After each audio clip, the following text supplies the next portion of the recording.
All right. Hello and welcome everyone to the Devstream January 2022 breakdown. So, I am going to stop numbering these as they are supposed to be a monthly thing. So, we're just going to go by the month and the year as that makes things real simple.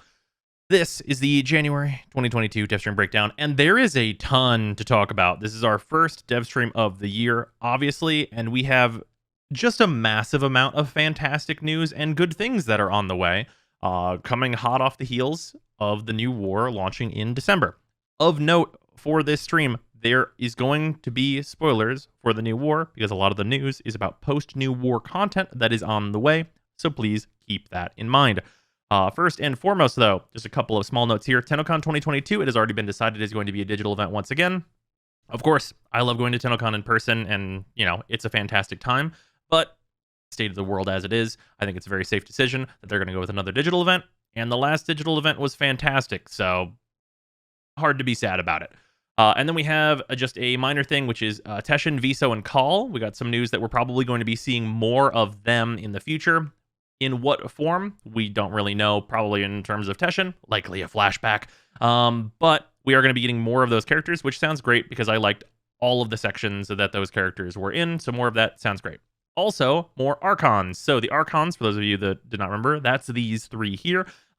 They are going to be more integrated into the game, and we're going to see more of them.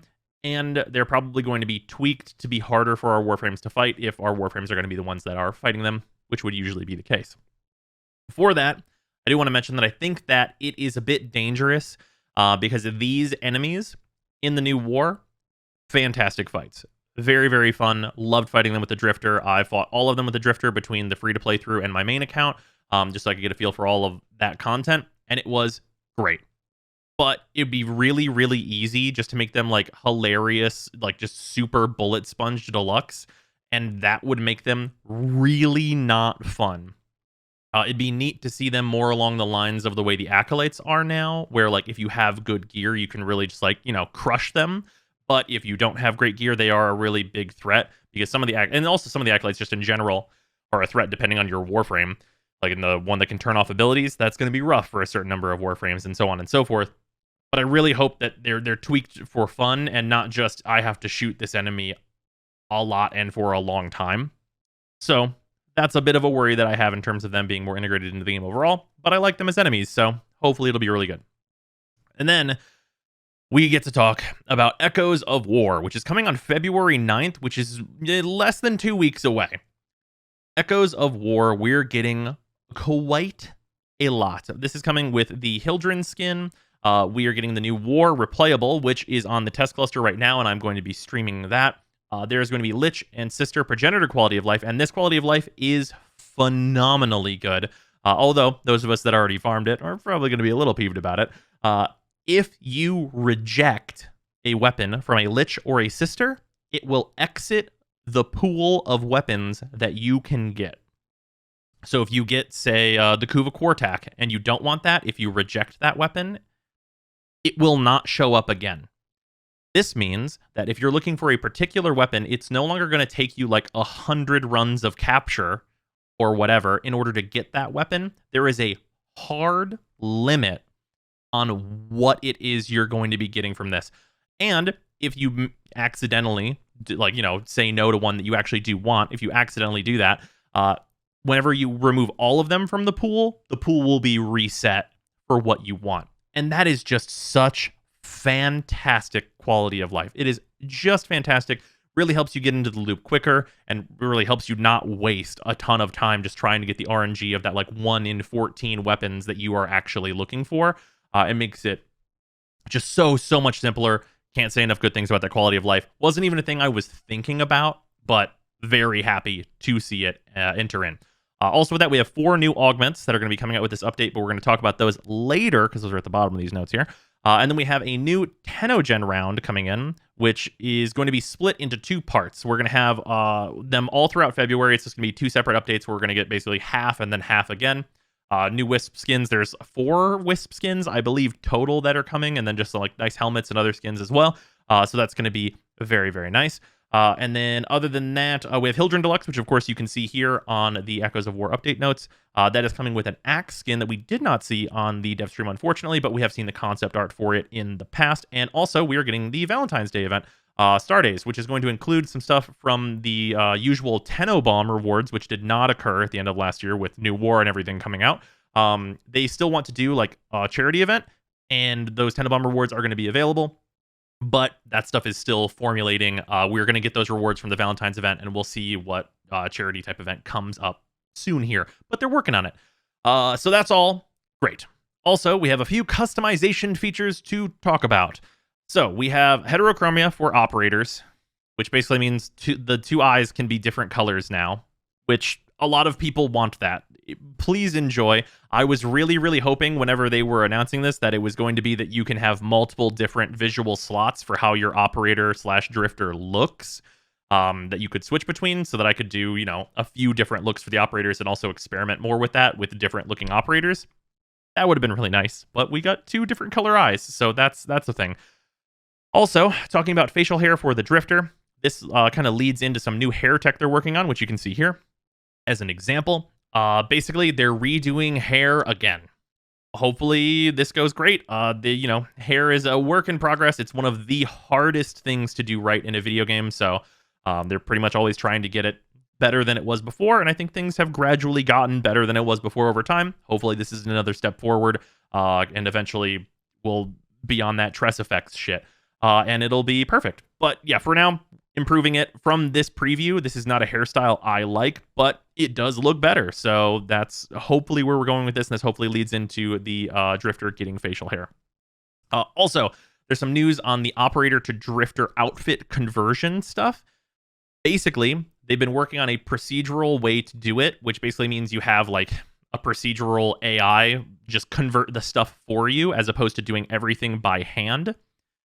And the TLDR is that seems to be working good for some stuff and less good for others. So they are working on it, and they are trying to get the drifter, like more outfits converted over to the drifter. But it's going to be probably kind of hit or miss in terms of we'll get some stuff and then maybe not other stuff for a while. And then maybe we'll get everything. Maybe we won't get everything.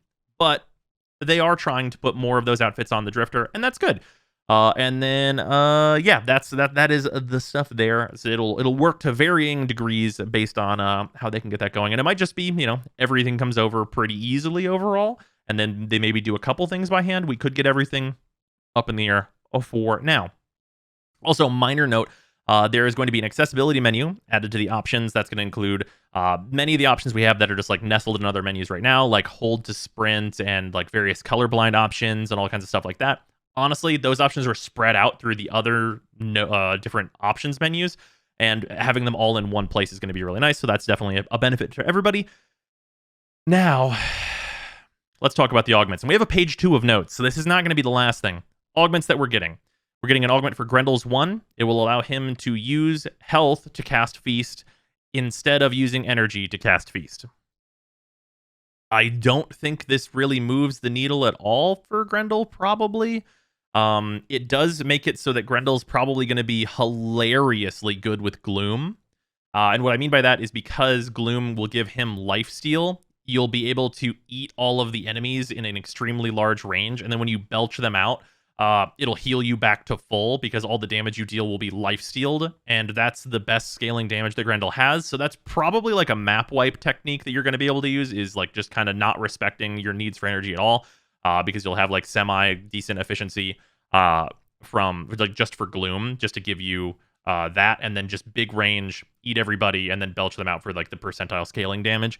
It's not a very fun way to play Grendel, and I've done it before, and we're going to talk about that in the builds video later, but it will technically probably make that build better. So there's that. Then we have Gauss. So this is a Thermal Sunder augment that is going to give a elemental damage boost to all allies in the AoE of Thermal Sunder.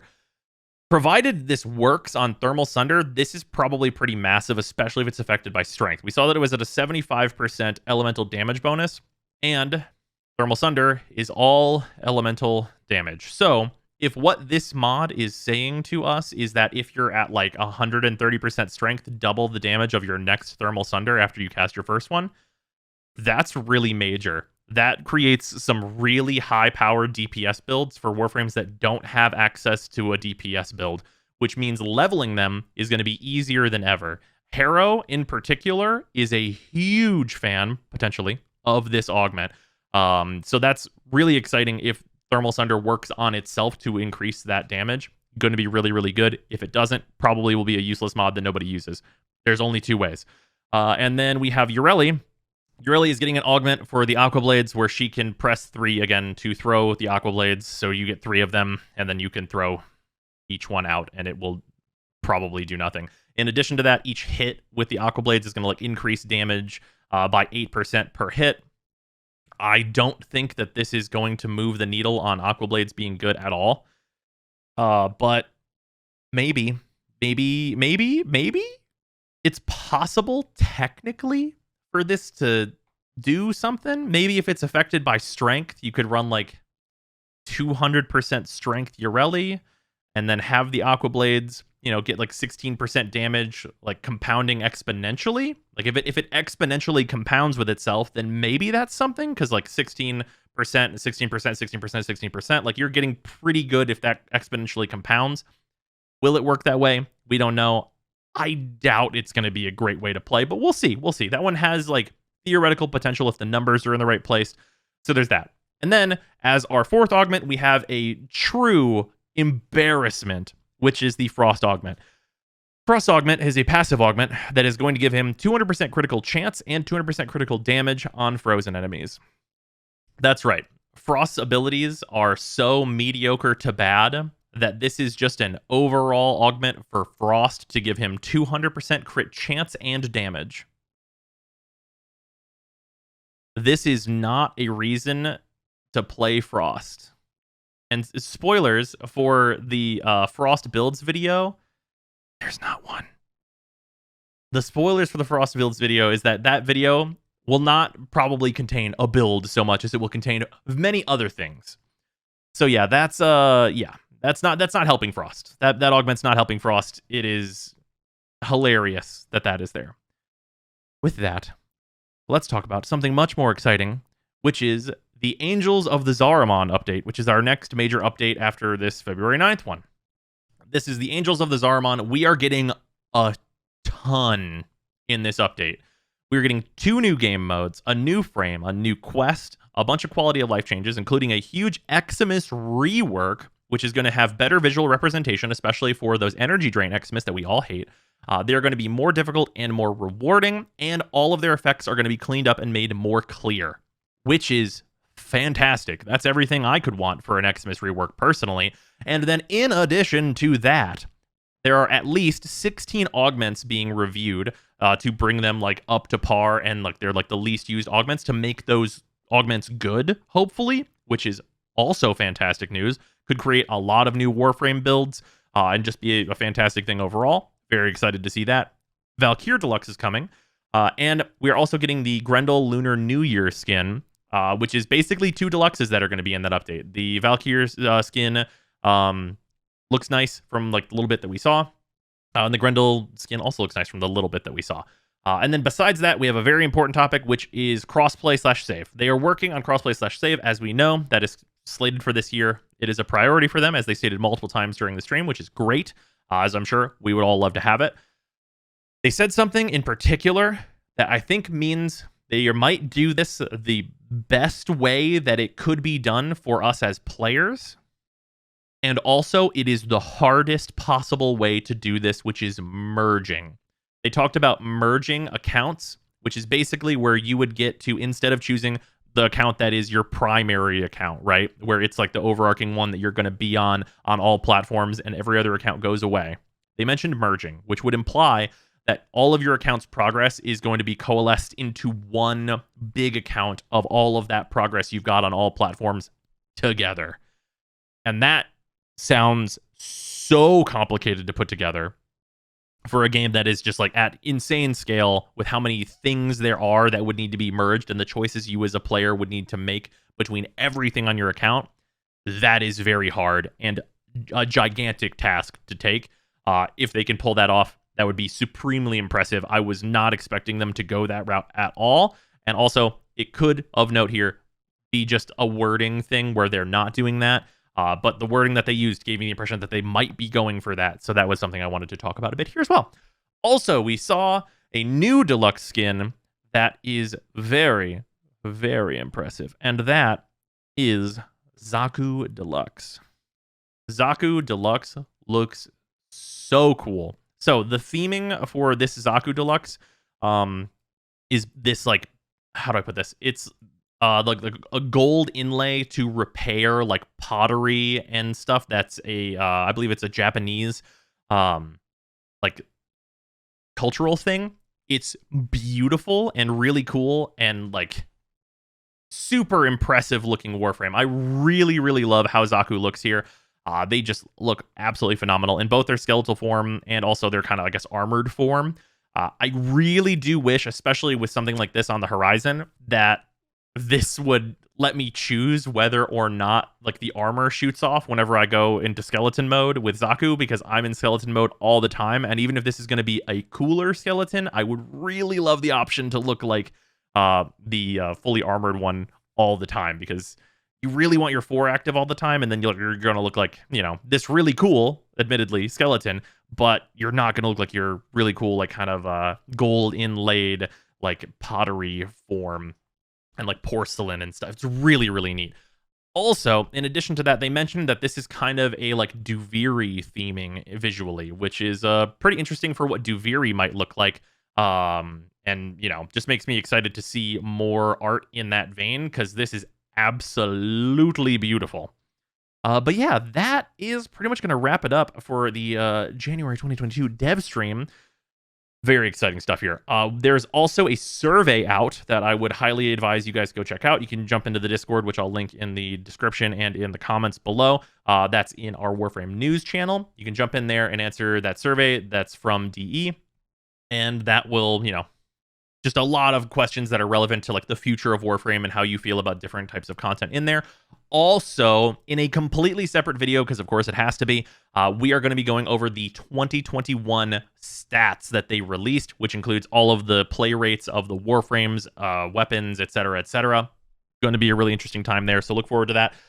But that is the January 2022 breakdown. I will see you guys tomorrow. Hopefully you've enjoyed this video. Also, tonight I'm going to be streaming Pokemon Arceus over on twitch.tv/Brozime, so go check that out. And I will hopefully see you guys there. Goodbye!